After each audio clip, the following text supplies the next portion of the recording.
ప్రజా ప్రభుత్వం కొలువైన నెల రోజుల్లోనే అభయహస్తం గ్యారంటీల అమలుకు శ్రీకారం. రాష్ట్ర ముఖ్యమంత్రి శ్రీ యనుమల రేవంత్ రెడ్డి గారు, ఉప ముఖ్యమంత్రి శ్రీ బట్టి విక్రమార్క మల్లు గారు మరియు రాష్ట్ర మంత్రివర్గం చేతుల మీదుగా ప్రజా పాలన ప్రోగ్రాం ప్రారంభం. డిసెంబర్ 28, 2023 నుండి జనవరి 6, 2024 వరకు ప్రజా పాలన దరఖాస్తుల స్వీకరణ. ఈ ప్రజా పాలన దరఖాస్తులో మహాలక్ష్మి, రైతు భరోసా, ఇందిరమ్మ ఇండ్లు, గృహజ్యోతి, చేయూత గ్యారంటీల లబ్ధి కొరకు అప్లై చేసుకోవచ్చు. ప్రగతి పదం, సకల జనహితం, మన ప్రజా ప్రభుత్వం.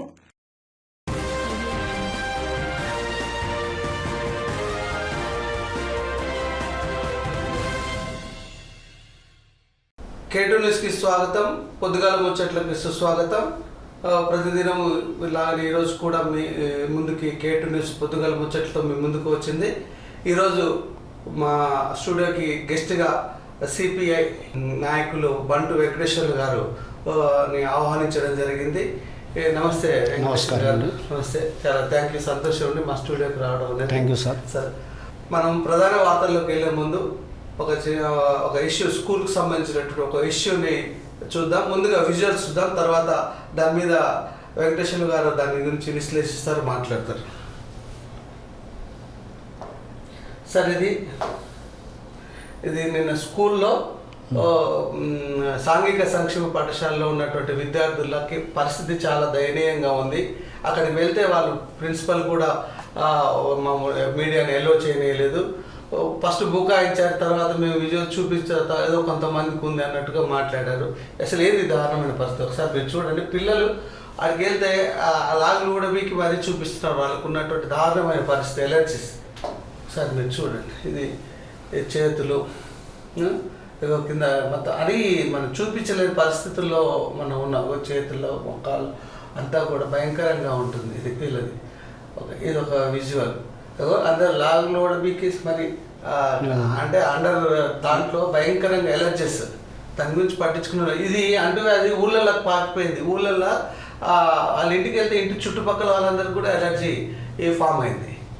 బాధితులు చెప్తున్నారు. అదే ఇంకో విజువల్ కూడా చూద్దాం. ఇదే స్కూల్కి సంబంధించింది. ఇది ఫుడ్ ఎంత వేస్ట్ అవుతుంది అనేది మనకు చూడండి. ఫుడ్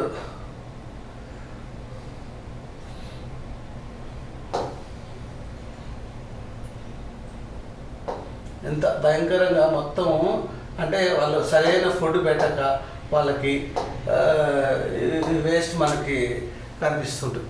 ఏంది పరిస్థితి, స్కూళ్ళ పరిస్థితులు ఎలా ఉన్నాయి? దీని మీద ఒక ప్రజా సంఘం నాయకుడిగా, ఒక సిపిఐ నాయకుడిగా మీరు ఏ విధంగా స్పందిస్తారు? ముందుగా K2 న్యూస్కు నమస్కారాలు. మన మిర్యాలగూడెంలో హనుమాన్పేట దగ్గరలో ఉన్నటువంటి సాంఘిక సంక్షేమ హాస్టలు, ఆ హాస్టల్లో సుమారు 681 మంది విద్యార్థులు అందులో ఉన్నారు.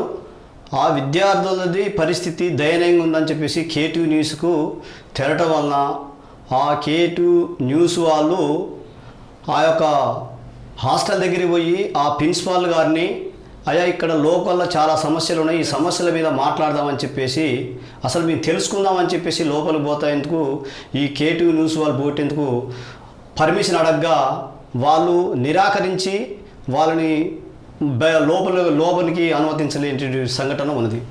ఎందుకంటే ఇవాళ మనం చూస్తూ ఉన్నాం, K2 న్యూస్ వాళ్ళు మాకు విజిలెన్స్ చూపించారు.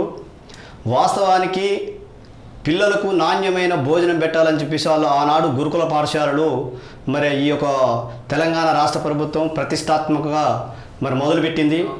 మరి మొదలుపెట్టిన తర్వాత ఈనాటికి కూడా ఇవాళ చూస్తే మొత్తం వెనకట మేము 30 సంవత్సరాల క్రితం ఎస్టీ హాస్టల్లో మేము చదివినప్పుడు ఏ విధంగా నాణ్యత ఉందో ఇవాళ అదే నాణ్యత ఉన్నది. అవాళ కంట్రోల్ బియ్యం పెట్టారు, కంట్రోల్ బియ్యంలో దొడ్డు రకం బియ్యం పెట్టారు. ఇవాళ సన్న రకం బియ్యం అంటారు, సన్న రకం బియ్యంలో అన్నీ కల్తీ బియ్యం, దాంట్లో నల్లటి గింజలు రావటము, రాళ్ళు రావటం, మరి వాటిని విరిగిపోయినటువంటి నాసి రకమైనటువంటి బియ్యాన్ని తీసుకొచ్చి విద్యార్థులకు పెడతా ఉన్నారు. నిత్యం కూరగాయలు కూడా వాళ్ళు మేనిఫెస్టోలో పెట్టినట్టుగా ఏ రోజు ఏం కూర పెట్టాలని చెప్పేసి 7 రోజుల పాటు దానికి మేనిఫెస్టో ఉంది.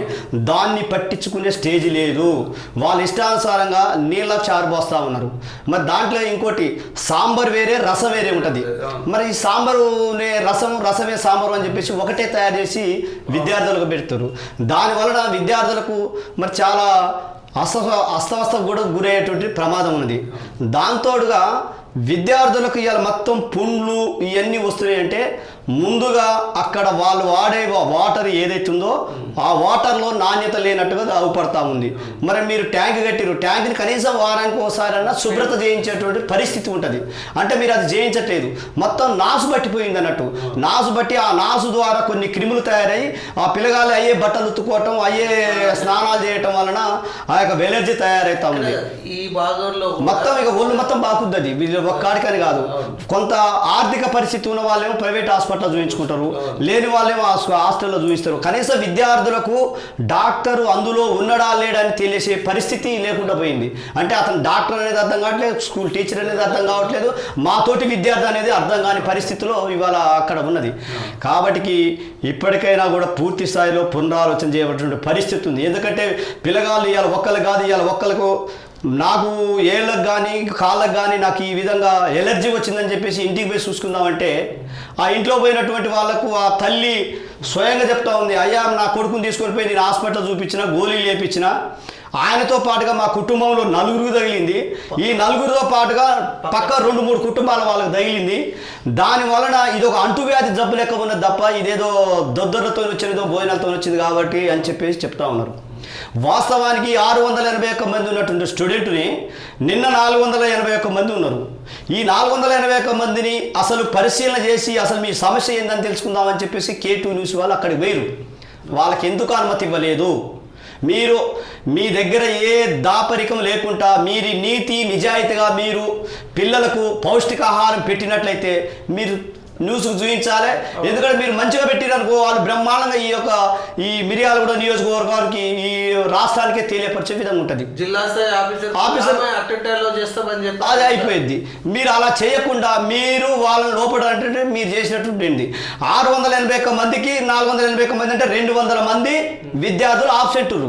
ఈ 200 మంది విద్యార్థులది మరి డైలీ వేజ్గా ఎంతమంది ఎంత ఆహారం ఏ సంగతి వాళ్ళు వచ్చినట్టుగా మీరు హాజరు పట్టికలో వేసినట్టుగా నాకు ఈ నిర్ధారణ తెలుస్తూ ఉంది.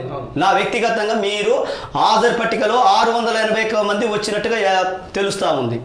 అంటే మీరు 681 మంది మీరు తెలియకపోతే ఆ రిజిస్టర్ తీసుకొచ్చి K2 న్యూస్ వాళ్ళు చూపించినట్టయితే అయ్యా మేము 481 మందికే మేము హాజరేసినాం, 200 మంది సెలవులో ఉందని మీరు చెప్పగలగాల. మీరు అలా చెప్పకుండా మీరు ప్రిన్సిపాల్ గారు ఎందుకంటే మా భాగవతం మొత్తం ఎక్కడ బయట పడుతుందో దానివల్ల మా ఉద్యోగాలు ఎక్కడ పోతాయో అనే ఒక ఆలోచనతోని మీడియాని లోపలికి రాకుండా చేసిండ్రు. మీరు చేసినా కూడా మీరు విద్యార్థులు పౌష్టికాహారం మీరు పెడితే వాళ్ళు సంతృప్తిగా తినేవాళ్ళు. తినకుండా మీరు పెట్టిన అన్నాన్ని మొత్తం డ్రమ్ములలో పోసారు. ఇవ్వాలంటే 2 డ్రమ్ములలో మీరు పెట్టిందే ఉన్నదే మీరు 2 డ్రమ్ముల మందం ఉన్నది అన్నం. తిన్నది ఎక్కడ విద్యార్థులు అంటే మీరు పెట్టింది డైలీ వాళ్ళ డ్రమ్ములలో పోసి సప్పుడు చేయకుండా కడుపు మార్చుకొని బయటికి వెళ్ళి అయ్యో కొనుక్కొని తింటున్నారు అని చెప్పేసి మేము ఈ సందర్భంగా అనుకోవాల్సి వస్తూ ఉంది. ఎట్లా ఎండిపోయి వాడిపోయి ఇప్పుడు ఆ పరిస్థితిలో ఉంది. కాబట్టి మీరు పెట్టే ఆహారం పౌష్టికంగా లేదు. మీరు మేనిఫెస్టోలు ఇచ్చారు, నెలలో ఒక్కసారి మటన్ పెట్టాలని చెప్పారు. ఎక్కడ పెడతారు? మీరు 2 సంవత్సరాల నుంచి మటన్ పెట్టలేదట. అది చికెన్ కూడా మీరు మీ ఇళ్లలో అయితే అధికారులు కానీ ఎవరి వాళ్ళు కానీ అధికారులు మీ ఇళ్ళలో ఇష్టం వచ్చినట్టుకుంటారా ఆ చికెన్ తీసుకొచ్చి ఉడకని చికెను కౌశల్యాలతో పోసిన చికెన్ని తీసుకొచ్చి విద్యార్థులకు పెడితే వాళ్ళు తినక అది పారబోస్తుంది తప్ప అది వేస్ట్ అవుతుంది తప్ప దానివల్ల ఎలాంటి ప్రయోజనం లేకుండా పోతా ఉన్నది. అంటే ఇటు ప్రభుత్వం ఇచ్చినటువంటి ఏవైతే వస్తువులు ఉన్నాయో ప్రభుత్వం ఇచ్చేటువంటి బిల్లులు ఏవైతే ఉన్నాయో వాళ్ళ బిల్లులు అప్పనంగా దొబ్బక తింటారు తప్ప విద్యార్థులకు సద్వినియోగం కావటం లేదు. ఈ విద్యార్థులకు సద్వినియోగం కావాలంటే దీనికి ఎప్పటికప్పుడు అధికారులు పర్యవేక్షణ ఉండాలి. గత ప్రభుత్వం ఈ 9 సంవత్సరాల నుంచి కూడా టీఆర్ఎస్ ప్రభుత్వం బీఆర్ఎస్ ప్రభుత్వం వచ్చిన కాచి ఎన్నడూ హాస్టల్లో విజిలెన్స్ లేదు, ఎన్నడూ చేసినటువంటి దాఖలా లేవు. గతంలో 20-30 సంవత్సరాల క్రితం ఎన్టీఆర్ మన టీడీపీ ప్రభుత్వం రాకముందుకు అన్ని విద్యార్థి సంఘాలు ఉండేవి. ఆ విద్యార్థి సంఘాలు పోటుబడి ఎన్నికలలో గెలిచి అప్పుడున్నటువంటి హాస్టళ్లను కానీ స్కూళ్ళను కానీ విజిల్స్ చేసి అక్కడున్న సమస్యలను తెలుసుకొని అధికారుల దృష్టికి తీసుకుపోయేవాళ్ళు. కాబట్టి ఇవన్నింటినీ దృష్టిలో పెట్టుకొని ఇప్పటి నుంచి అయినా కూడా ఆర్డీఓ గారు ప్రత్యేకమైనటువంటి శ్రద్ధ తీసుకోవాలి. ఆర్డీఓ గారు ప్రత్యేకమైనటువంటి శ్రద్ధ తీసుకొని ఎక్కడ మన మిర్యాలగూడెంలో ఎన్ని హాస్టళ్ళు ఉన్నాయో హాస్టళ్లకు అన్నిటికీ మీరు పోలేకున్నా కూడా ఈ మిర్యాలగూడెంలో ఉన్నటువంటి అధికారులను కొన్ని భాగాలుగా విభజించేసి హాస్టల్ విజిట్ చేసేసి హాస్టల్ని వారానికో నెలకొకసారి వాళ్ళకి పెడుతున్నటువంటి ఫుడ్ ఏంది, ప్రభుత్వం సరఫరా చేస్తున్నది ఏంది, వాళ్ళు కొనుక్కొచ్చేది ఏంది, పెట్టేది ఏంది అని చెప్పేసి ఇవన్నీ లీస్టు రాయాలి. లీస్టు రాసి నెలకొకసారి ఎంతమంది విద్యార్థులు రోజు ఉంటుర్రు, ఎంతమంది ఇంటికి పోతుర్రు, ఆ విద్యార్థులు లేనప్పుడు ఎంతమంది ఆబ్సెంట్ చేస్తున్నారు, ఈ అన్నిటినీ నెలకొకసారి ఆర్డీఓ ఆఫీస్లో ఇచ్చినట్లయితే నీతి నిజాయితీగా వచ్చినటువంటి ఫుడ్ని ఈ విద్యార్థులకు సక్రమంగా పెట్టే పరిస్థితి ఉంటుంది. ఆ వైపు ప్రయాణం చేయకుండా అధికారులు మరి లాలుచి పడేసి ఈ విద్యార్థుల నోటికాడి అన్నాన్ని మరి ఏరే నాసిరకంగా పెట్టేసి విద్యార్థుల్ని మరి ఈ యొక్క రోగాల బారిన పడే పరిస్థితి. విద్యార్థి చదువుకోవాలంటే మంచిగా పౌష్టికంగా తిని మెదడు మంచిగా సైకాలజీగా మంచిగా ఉంటేనే మంచి మార్కులు వస్తే మంచిగా చదువుతాడు. అలా కాకుండా మీరు పెట్టిన అన్నం తిని రోజు చేతులు కాళ్ళు ఇవన్నీ గోకోవటమే సరిపోతుంది తప్ప ఈ గోకోవటం వల్ల చదువు కూడా వస్తుందో రాదో తెలియని పరిస్థితి ఉంది. కాబట్టి మానసికంగా చాలా ఇబ్బంది పడుతుండ్రు విద్యార్థులు. కాబట్టి నిన్న ఈ న్యూస్ వాళ్ళు పోయేటప్పుడు జరిగినటువంటి పరిస్థితి ఏంటంటే విద్యార్థులకు భోజనాలు పెడుతుర్రు, కానీ విద్యార్థులతో పాటుగా స్కూల్లో పనిచేసే టీచర్స్ కానీ ప్రిన్సిపాల్ కానీ వాళ్ళతో పాటుగా తినాలి. తింటే నిజంగా వాళ్ళకు మంచి వంటకాలు పెడుతురని చెప్పేసి అందరూ అనుకుంటారు. అలా కాకుండా విద్యార్థులకేమో ఇక్కడ భోజనాలు పెట్టేసేసి ఈ స్కూల్ టీచర్ కానీ ప్రిన్సిపాల్ కానీ బయటికి పోయి మరి వాళ్ళు భోజనాలు చేస్తారంటే వాళ్ళు ఎంత మాత్రం పిల్లలకు ఏ భోజనం పెడుతుర్రో మనకు అర్థమవుతా ఉంది. దీని మీద ప్రత్యేకమైనటువంటి అధికారులు దృష్టి పెట్టి దీని మీద చూడాలని చెప్పేసి తెలియజేస్తూ, ఎందుకంటే ఈ కేటీ న్యూస్ వాళ్ళు మరి మామూలుగా కాదు ఇది, ఎందుకంటే ఇది ఒక విద్యార్థుల భవిష్యత్తు కాబట్టి వాళ్ళ భవిష్యత్తు మీద నన్ను మాట్లాడటానికి ఇక్కడ పిలిచిరు కాబట్టి ఖచ్చితంగా దీని మీద మీరు అధికారులు తీసుకోవాలి. ఒకవేళ మీరు అలా తీసుకోకపోతే మాత్రం సిపిఐ పార్టీ ఆధ్వర్యంలో అదేవిధంగా దాని విద్యార్థి సంఘం ఆధ్వర్యంలో కూడా అవసరం అనుకుంటే దీని మీద రాస్తారోకోలో ధర్నాలు చేసి పై అధికారుల దృష్టికి తీసుకపోతే ఎందుకు మేము. కాబట్టి దీని మీద కూడా ప్రత్యేకమైన దృష్టి ఖచ్చితంగా అధికారులు పెట్టవలసిన బాధ్యత ఉందని చెప్పేసి తెలియజేస్తా ఉన్నాం. అలాగే ఒకసారి ప్రధాన పత్రికల్లో వచ్చినటువంటి వార్తలు చూద్దాం. ఒక రెండు వార్తలు మనం ఈనాడులో కనుక మనం చూస్తే నలుమూలలకు మెట్రో తక్కువ వ్యయంతో హైదరాబాద్లోని ప్రధాన ప్రాంతాల్లోకి విస్తరణ. గత ప్రభుత్వం ప్రతిపాదించిన రాయదుర్గం విమానాశ్రయ మార్గం నిర్మాణ నిలిపివేత సమీక్షలో సీఎం రేవంత్ రెడ్డి కొత్త ప్రతిపాదనలకు ఆమోదం, డిపిఆర్ ట్రాఫిక్ అధ్యయనాలకు ఆదేశాలంటూ ఒక ప్రధానమైన కథనాన్ని మనం ఈనాడులో చూస్తూ ఉంటున్నాం. అన్న, ఏ విధంగా మనం దీన్ని చూడవచ్చు? సరే, అయితే ఇప్పుడు హైదరాబాదు జనాభా ఎక్కువ విస్తరణ పెరిగి కింద నుంచి పోవాలన్నా కూడా బస్సులు కానీ వెహికల్ కానీ ఈ చివరి నుంచి ఆ చివరికి పోవాలంటే చాలా ఇబ్బందులు పడుతున్నారు. ఈ మెట్రో వచ్చిన కాంచి ప్రయాణం చాలా సులువుగా ఉన్నది. కానీ దాన్ని నలుమూలల విస్తరించిన చేసి చూసినా అది మంచి ప్రతిపాదన. ఎందుకంటే ఎవరైతే ప్రయాణికులు ఆ ప్రయాణికులు అనుకున్న టైంకి గమ్యాన్ని చేర్చుకునేందుకు బాగుంటుంది. కాబట్టి ఇది మంచి శుభపరిణామం అని చెప్పేసి సందర్భం తెలియజేస్తా ఉన్నాం. ఇంకొక వార్త చూస్తాం. చాలా ఇది హైదరాబాద్ నిన్న పరిస్థితి చాలా పెట్రోల్ దొరక్క చాలా ఇబ్బందులు పడినటువంటి పరిస్థితి మనం ఇక్కడ చూస్తున్నాం. రవాణా ఉక్కిరి బిక్కిరి, న్యాయ సహిత కఠిన నిబంధనలపై ట్రక్ డ్రైవర్ల నిరసన, ఇంధన సరఫరాకు తీవ్ర అంతరాయం, బంకులకు పోటెత్తిన జనం, పలు చోట్ల ట్రాఫిక్ జామ్లు, చర్చలు సఫలమైన కేంద్ర వర్గాలు, సమ్మె విరమణకు ఆల్ ఇండియా మోటార్ కాంగ్రెస్ పిలుపు. అంటే ఇక్కడ చూస్తాం హైదరాబాద్ చర్చలు కూడా పెట్రోల్ బంక్ వద్ద మంగళవారం వాహనాలు రద్దీ. అంటే నిజం కూడా హైదరాబాద్ మొత్తం ట్రాఫిక్ భారీ జామ్ అయిపోయింది పెట్రోల్ బంకులో పెట్రోల్ దొరక్క. ఇవాళ మనిషి బ్రతకటానికి ఆహారం ఎంతో దానితోటి పెట్రోల్ కూడా అది అంత అవసరం వచ్చేసింది. దానికి కారణం ఏంటంటే పెరుగుతున్న జనాభా ప్రాతిపదికన ప్రయాణం తొందరగా సాగాలని చెప్పేసి పెట్రోలు మరి ప్రతి ఒక్కరికి ఇవాళ తినేటందుకు తిండున్నా లేకున్నా కూడా కనీసం ఒక వాహనాన్ని అయితే తీసుకొని అతను గమ్యాన్ని చేర్చుకుంటే అది ప్రయత్నానికి తీరుతుంది. కాబట్టి ఏదేమైనా కూడా మరి అది పెట్రోలు అనేది ప్రతిరోజుగా అందరికీ నిత్యావసర వస్తువులు అదొక భాగమైంది. కాబట్టి అది అందరికీ అందుబాటులో ఉండే విధంగానే చూడాలి తప్ప దీన్ని ఈ స్ట్రైకులు ఇట్లాంటివి వచ్చినప్పుడు ముందుగా మేలుకొని ప్రభుత్వాలు దాని చర్చలు తప్పేసి పూర్తిగా దాన్ని సఫలమయ్యే విధంగా చూడాలి తప్ప దాని ఆ వైపు ప్రయాణం చేయకూడదు. అదేవిధంగా స్థానిక వార్తలు ఒకటి చూద్దాం మనం. ఇక్కడ మనం స్థానికంగా చూస్తే కనుక మీడియాలో సంబంధించిన స్థానిక వార్త ఆంధ్రప్రభలో కథనం ప్రచురమైంది. ప్రజల సంక్షేమ నేస్తం అభయహస్తం దరఖాస్తులు స్వీకరిస్తున్న ఎమ్మెల్యే బిఎల్ఆర్, సమావేశంలో మాట్లాడుతున్న ఎమ్మెల్యే బిఎల్ఆర్ అంటూ ఒక వార్త మనం చూస్తున్నాం. మిర్యాలగూడ ఎమ్మెల్యే బత్తుల లక్ష్మారెడ్డి ప్రజాపాలనతో దరఖాస్తుల స్వీకరణ, ప్రజలకు ఇచ్చిన హామీలను అమలు చేయాలనే సంకల్పంతో అభయహస్తం గ్యారంటీల దరఖాస్తులను స్వీకరణకు శ్రీకారం చుట్టిన ప్రభుత్వం ప్రజల సంక్షేమం నేస్తంగా నిలుస్తుందని శాసనసభ్యులు బత్తుల లక్ష్మారెడ్డి అన్నారు. ప్రజాపాలన కార్యక్రమంలో భాగంగా మంగళవారం మిర్యాలగూడ నియోజకవర్గంలోని దిలావర్పూర్, కేజీఆర్ కాలనీ, యాదగిరిపల్లి, మొలకపట్నం, ఆమనగల్ గ్రామాల్లో జరిగిన దరఖాస్తుల సేకరణ కార్యక్రమంలో పాల్గొన్న ఎమ్మెల్యే బిఎల్ఆర్ మాట్లాడుతూ గ్రామాల్లో ప్రజలు సమిష్టిగా పార్టీలకు రాజకీయాలకు అతీతంగా గ్రామ కమిటీ, అభివృద్ధి కమిటీలు ఏర్పాటు చేసుకొని గ్రామాల్లో పేదరికంతో విలపిస్తున్న అర్హులైన లబ్ధిదారులను గుర్తించి జాబితాలు తయారు చేసుకుంటే నిజమైన పేద ప్రజలకు ప్రభుత్వం మంజూరు చేసే సంక్షేమ పథకాలు ఫలాలు అందుతాయని. ముందుగా గ్రామాల ప్రజలందరూ ప్రభుత్వం నిర్దేశించిన విధంగా అభయహస్తం గ్యారంటీల కోసం తప్పనిసరిగా ఈ నెల 6వ తేదీలోపు దరఖాస్తు చేసుకోవాలని కోరడం జరిగింది.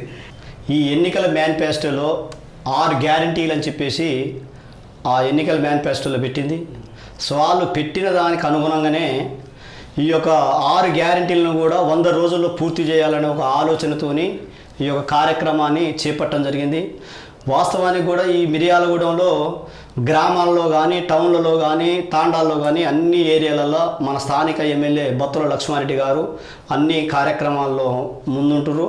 వారు మాట్లాడుతూ ఒక మాట చెప్పారు. ఏం చెప్పారంటే పార్టీలకు అతీతంగా గ్రామ కమిటీలు ఏర్పాటు చేయండి, ఆ గ్రామంలో ఉన్న వాళ్ళని పేదలు ఎవరైతే ఉన్నారో ఆ పేదలని మీరు గుర్తించి మీరు చేస్తే మీరు గ్రామంలో ఉన్నటువంటి వాళ్ళు మీరందరూ న్యాయం చేసిన వాళ్ళు అవుతారని చెప్పేసి చెప్పడం జరిగింది. అది చాలా వరకు వాస్తవం.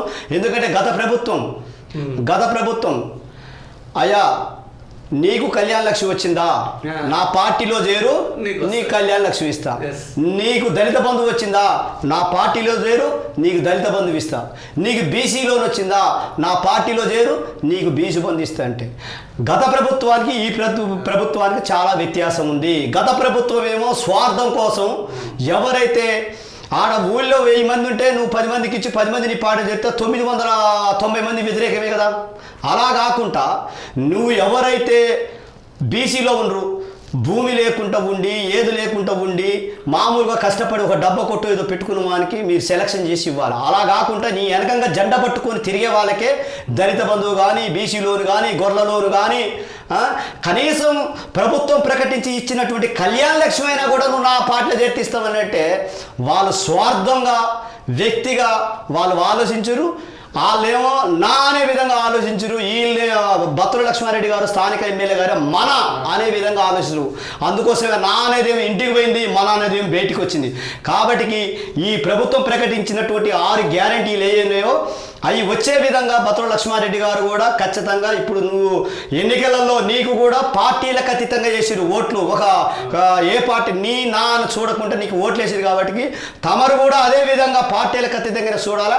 ఆ విధంగా చూస్తారని కూడా మాకు ఆ యొక్క నమ్మకం ఉన్నది వారి మీద. ఎందుకంటే ఆయన మొదటి నుంచి కూడా ముందు స్వచ్ఛంద సేవా కార్యక్రమాలు చేసి ఇలా పార్టీలకు వచ్చింది. కాబట్టి ఖచ్చితంగా ఆయన ప్రజలకు అనుగుణంగా చేస్తారని చెప్పేసి మేము అభిప్రాయపడతా ఉన్నాం. ఇవ్వండి ఈరోజు పొద్దుగాల ముచ్చట్లు. మీరు మా ఛానల్ వీక్షిస్తున్నందుకు ప్రేక్షకులందరికీ కూడా ప్రత్యేకమైన ధన్యవాదాలు. మరి ముఖ్యంగా మా అభ్యర్థులను మన్నించి వచ్చినటువంటి సిపిఐ జిల్లా కార్యవర్గ సభ్యులు పండు వెంకటేశ్వర్లు గారు మా స్టూడియోకి వచ్చినందుకు ప్రత్యేకమైన ధన్యవాదాలు. మీరు కూడా పోరాటంలో ముందుండి ప్రజా సమస్యల మీద నిరంతరం మాట్లాడేవారు. ఇప్పుడు విద్యార్థుల సమస్యలు మీదిగా భావించి మీరు దాన్ని పరిష్కరించడానికి కృషి చేయాలని కూడా మేము ఆ న్యూస్ ఛానల్ తరఫున మిమ్మల్ని అభ్యర్థిస్తున్నాము. ఖచ్చితంగా అండి, ఆ వైపు మేము ప్రయాణం చేస్తాం.